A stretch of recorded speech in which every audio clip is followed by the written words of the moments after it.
Hola, hola, ¿qué tal? Muy buenas tardes, buenas noches, dependiendo de qué región nos estén viendo.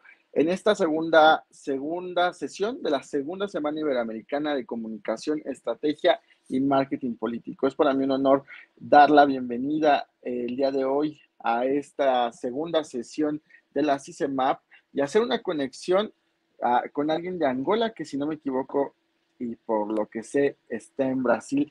Nada más y nada menos, déjenme presentar a, listo, ahora sí, al maestro Hitler, espero decirlo bien, y si no me corriges, Hitler, Samasumu, perdón, Hitler Samusuku de Angola, con el tema antes y después de las elecciones. Él es consultor y estratega político especializado en comunicación y marketing electoral, así como movimientos sociales y derechos humanos. Fue preso político en el año 2015 y hasta 2016 y ha obtenido un reconocimiento por parte de Amnistía Internacional y de Frontier Defender. Y el día de hoy hacemos conexión con él y precisamente abordaremos este tema antes y después de las elecciones allá en Angola. ¿Qué tal, Hitler? Muy buenas tardes, noches, dependiendo de qué región estamos. Buenas tardes, en México, América Latina, en Angola, boa tarde. Eu Boa tarde. estou no Brasil e aqui, boa tarde. ¿Es Samusuku la pronunciación? Sim, isso mesmo, Ok, Samusuku. una disculpa. Isso. Pues bienvenido a esta segunda Semana Iberoamericana de Comunicación, Estrategia y Marketing Político. Es todo tuyo este espacio y contamos con 30 minutos. Ok. Buenas noites, buenas noches. Eu vou falar em português. Essa é a minha segunda vez aqui nesse espaço. E eu agradeço aqui a organização, a Cruvaz de Comunicação, a participar aqui nesta Semana Ibero-Americana de Comunicação e Marketing Político. Então, mais uma vez eu vou falar sobre a realidade do meu país, mas desta vez o meu tema é Angola antes e depois das eleições. Eu tenho aqui um conjunto de slides que estão em espanhol, precisamente porque a maior parte das pessoas que estão a acompanhar este evento falam espanhol. Eu vou falar em português, mas os meus slides vão passar em espanhol. Eu apresento aqui uma breve cronologia de Angola, né? Para situar as pessoas que estão a nos acompanhar. Em 1975, Angola proclamou a independência. Angola foi uma colônia de Portugal, para situar, para aquelas pessoas que estão a acompanhar a live e não sabem. E Angola viveu de 1975 a 1991 um regime de partido único. E as primeiras eleições democráticas aconteceram em 1992. Passando esse tempo todo, voltamos a ter eleição em 2008, mas a Constituição da República de Angola foi aprovada no ano de 2010. As eleições decisivas em Angola foram realizadas em 2022.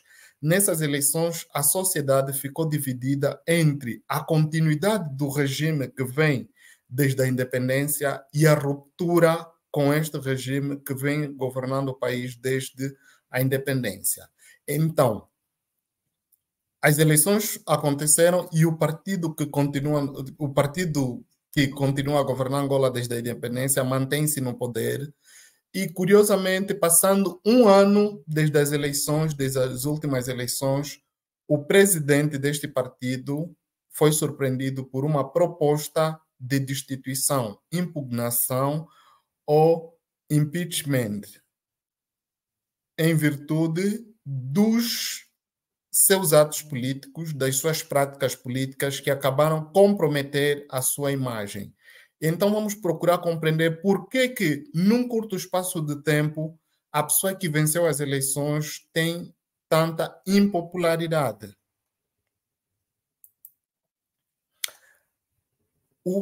Faço aqui uma breve descrição geral sobre a situação em Angola e nos países vizinhos. O contexto histórico. Nós saímos de vários processos econômicos, políticos, sociais, e já se experimentou várias tendências, vários modelos na realidade angolana. Atualmente assiste-se no continente africano à afirmação do neoliberalismo. Ao mesmo tempo, o continente africano tem sido palco para golpes de estados e crises de legitimidade política, porque nós temos governantes que estão no poder, mas o processo de eleição não obedeceu os trâmites democráticos. Depois eu apresento, sobretudo baseando-se na realidade angolana, os principais atores. Eu destaco o MPLA, que é o partido que governa Angola desde 1975, e depois a UNITA, que é o maior partido na oposição. Entre os principais autores destacam-se ainda o João Lourenço, que é o presidente do MPLA, Adalberto Costa Júnior, que é o presidente da UNITA. E depois surge a sociedade civil. Realço aqui a questão dos processos eleitorais que estão sempre maculados com fraudes eleitorais. O processo eleitoral em Angola não obedece às regras do jogo democrático. O processo começa totalmente viciado. Desafios e controvérsias num sistema político angolano. A sociedade atualmente vive, depois desgastado de cerca de 48 anos de governação de um único partido, a sociedade vive dividida entre a continuidade desse regime e a ruptura deste regime. João Lourenço, que é o presidente do MPLA, que é o presidente do país, ele tomou posse pela primeira vez como presidente em 2017, substituiu José Eduardo dos Santos.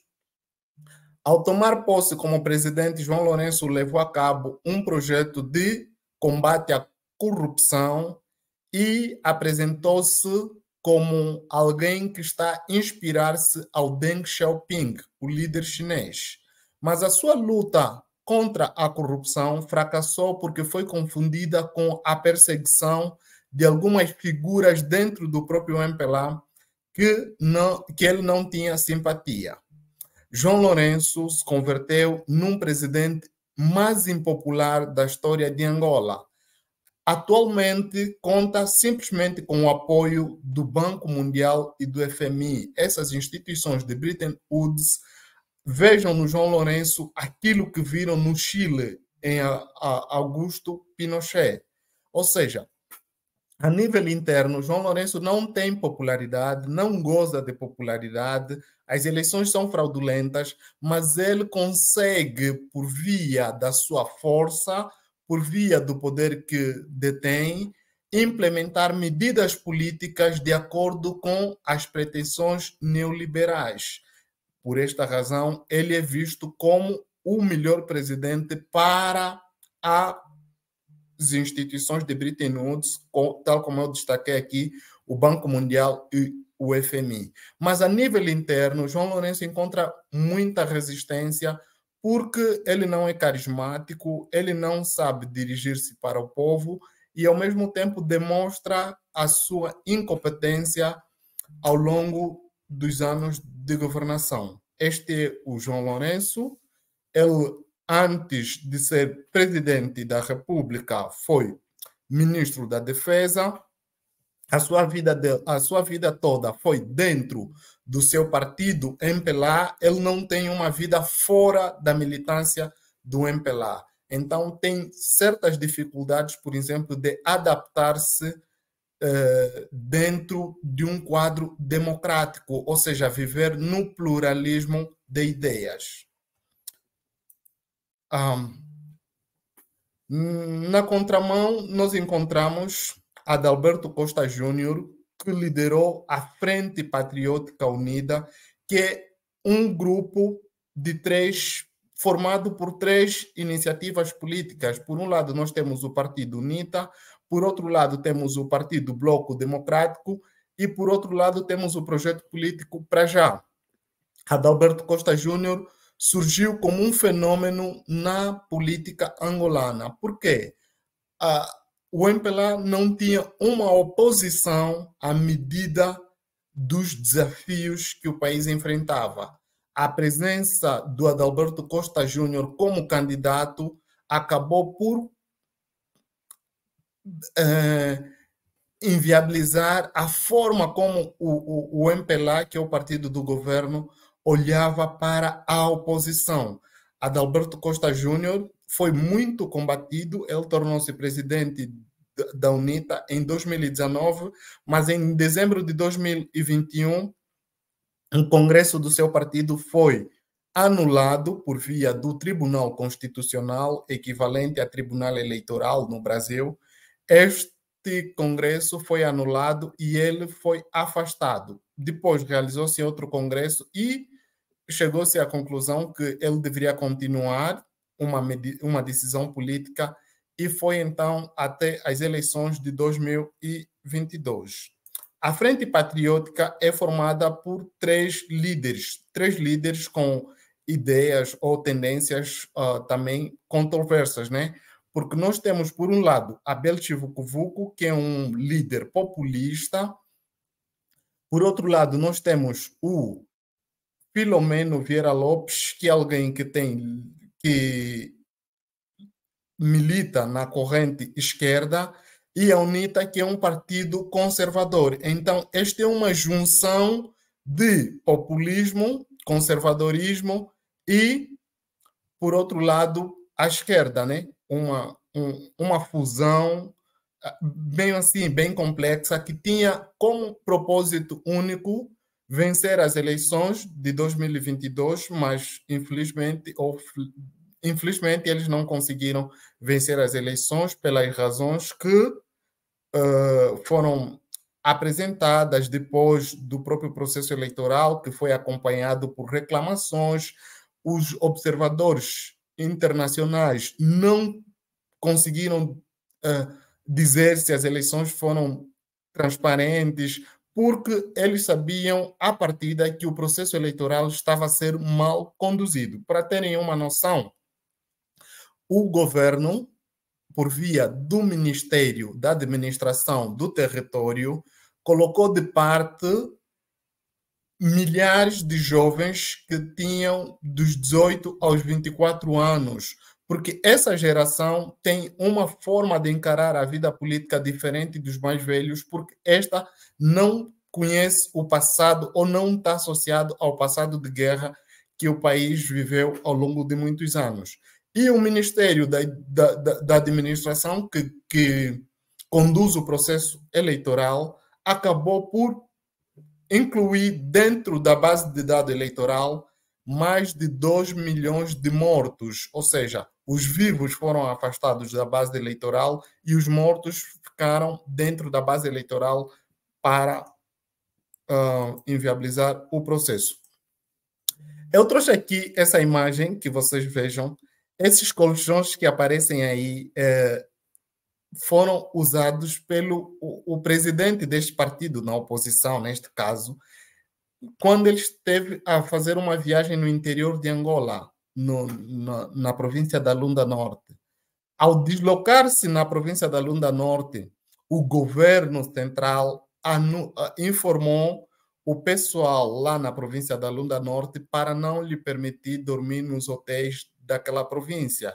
E, como alternativa, eles tiveram que usar esses colchões, compraram esses colchões para dormirem, para passar a noite, né? Naquela fase da campanha eleitoral.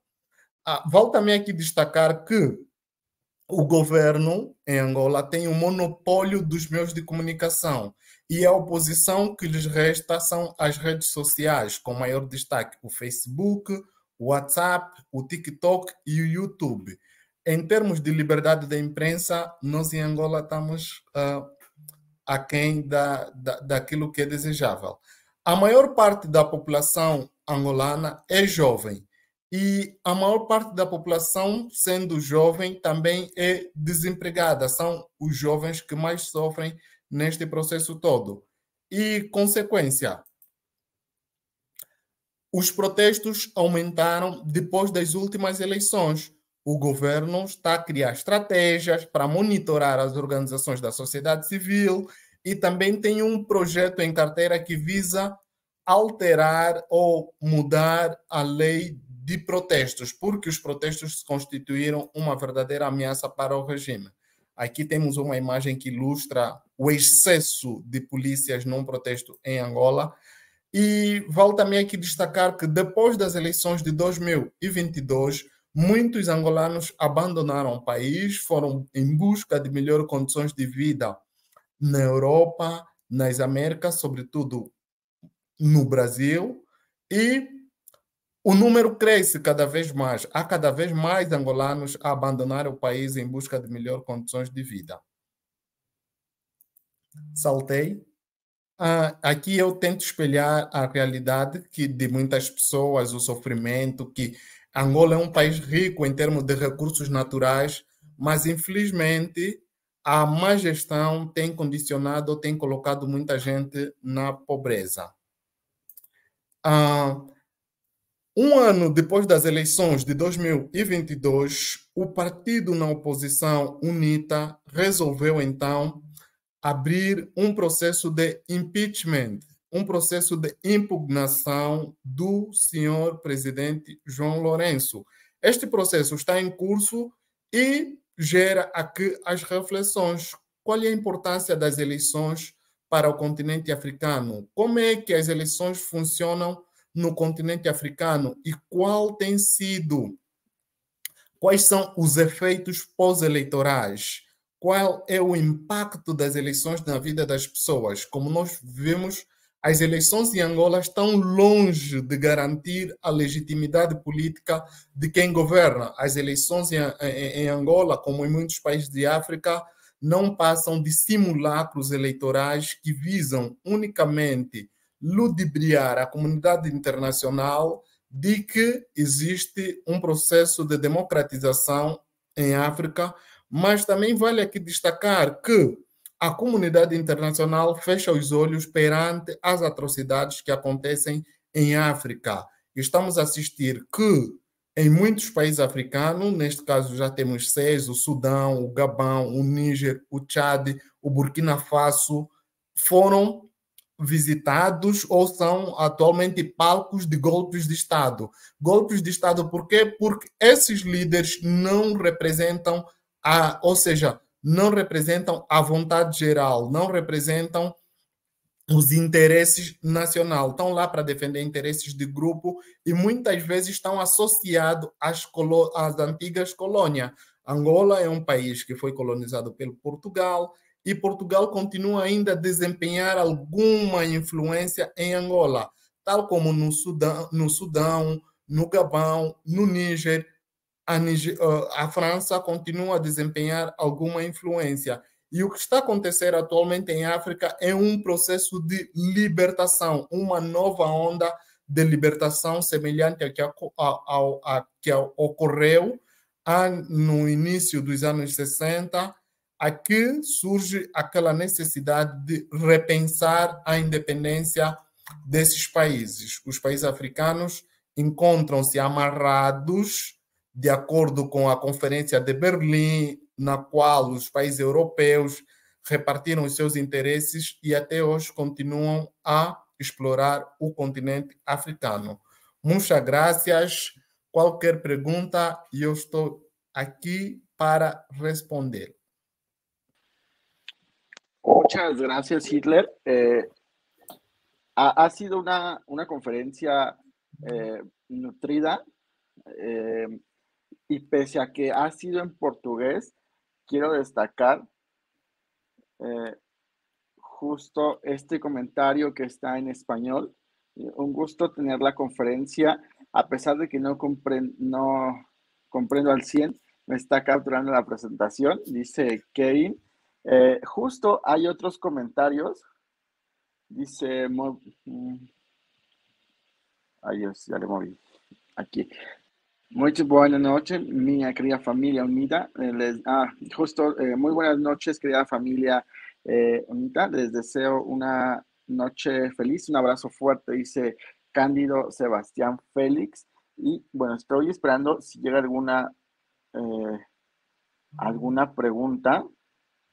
También están conectados desde Luanda, Bernardo, y algunos otros, vaya, son bastantes comentarios, eh, pero justo me gustaría, Hitler, que nos compartieras cómo ha sido este proceso después de hace un año justamente en este mismo espacio nos compartías.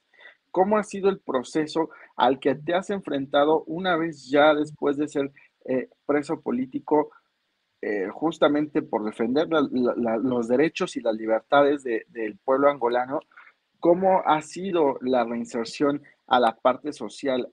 Eh, Tengo entendido que ahora estás en Brasil, ¿es cierto? ¿Cómo es que surge pues que tengas que salir del país?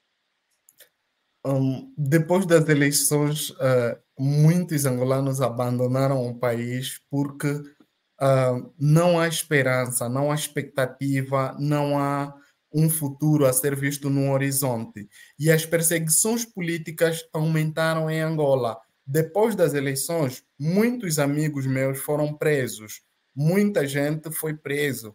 O governo colocou tanques de guerra para defender as eleições, né, o processo eleitoral, para impedir qualquer revolta, qualquer revolta. Um, Nós temos imagens que foram registradas, né, deste processo todo eleitoral. Eu até queria partilhar com vocês um vídeo daquilo que foi o cenário eleitoral. Eu vou colocar no Google Drive uma ilustração que foi feita porque as ruas de Luanda ficaram totalmente cercadas. As Forças Armadas angolanas, ou seja, o exército angolano, que tem a responsabilidade de defender a pátria, acabou por defender o partido do governo. Saíram ameaçando, intimidando a população. Eu resolvi também me distanciar de Angola. Estou aqui no Brasil a estudar na Universidade de Brasília, para dar continuidade no meu estudo. Em Angola, eu não podia ter emprego porque eu sou da oposição, eu sou ativista, sou revolucionário, não posso ter emprego, o governo persegue as pessoas, o governo não dá espaço para pessoas assim na oposição falarem na imprensa, não dá espaço para pessoas assim como eu estarem a colaborar na universidade, nos centros de pesquisa. Nós não temos espaço porque nós pensamos diferente, nós somos vistos como uma ameaça do Estado, não simplesmente porque você é um ativista assumido, mas qualquer cidadão que ousar abrir a sua boca a criticar o governo corre sérios riscos, né? Porque nós em Angola temos um regime claro de ditadura, uma ditadura expressa, uma ditadura bem clara. Para teres uma noção, a guerra acabou há 21 anos. A guerra em Angola terminou há 21 anos.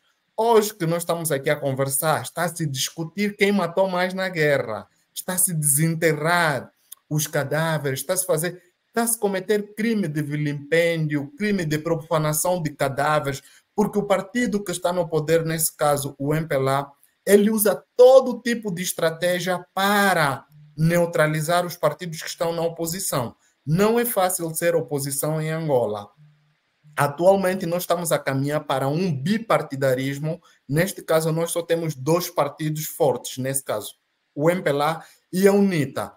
Os outros partidos não... Angola, em 92, tinha mais de 100 partidos e atualmente só tem dois partidos fortes.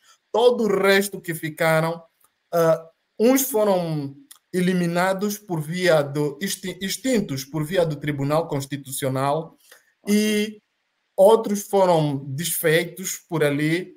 E A UNITA só resiste porque é um partido também que tem um passado de resistência militar, né? Porque o MPLA e a UNITA tipo, estão no mesmo nível na sua estrutura de grandeza estrutural, no, na forma como tem uma presença a nível nacional. Em Angola não é fácil você criar partido, porque você não vai conseguir expressão a nível nacional. E os partidos angolanos não dependem de financiamento externo. Não podem ter financiamentos.